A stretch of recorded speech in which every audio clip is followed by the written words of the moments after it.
and all protocol observed. Mine will be very simple.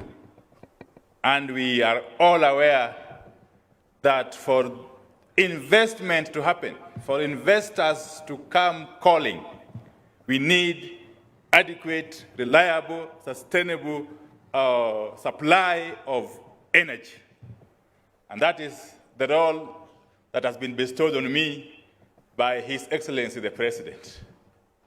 And in this region, we have lined up a number of projects stemming from power generation to power transmission to power distribution and eventually to last mile connectivity.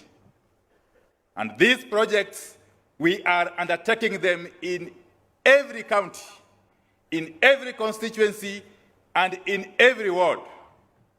We have got firm instructions from His Excellency the President that as we undertake development programs, we do so without any form of discrimination. And for that matter, Nyanza is going to rise together, the entire Nyanza, including all the 6 counties. With those very many remarks, thank you very much, and may God bless you. Thank you. Thank you. I think my colleagues are doing very well in terms of time.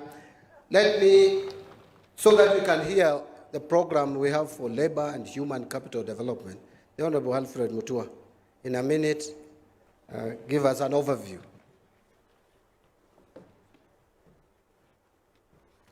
Your Excellency, Deputy President, all protocols observed. I want to congratulate the planners of this investment forum because it's very good. Because when you get investment, you get industrialization. Industrialization means jobs. When you expand other people's money coming here, it means employment. In the labor sector, we're doing very well.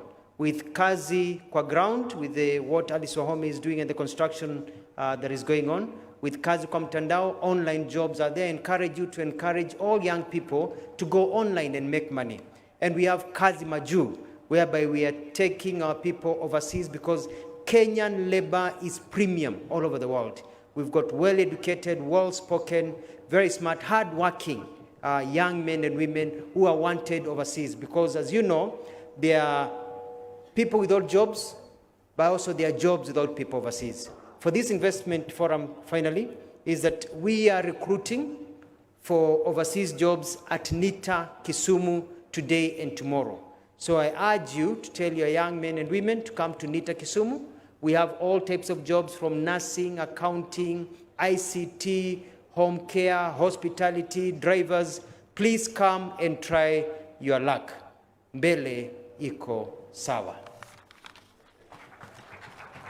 Thank you. Allow me at this juncture, ladies and gentlemen, Your Excellency, to invite the Honorable Migos Ogamba, the CS for Education, also to take a minute or 2. I'll indulge you to take 1.5 or 2 because you are one of the conveners of this conference.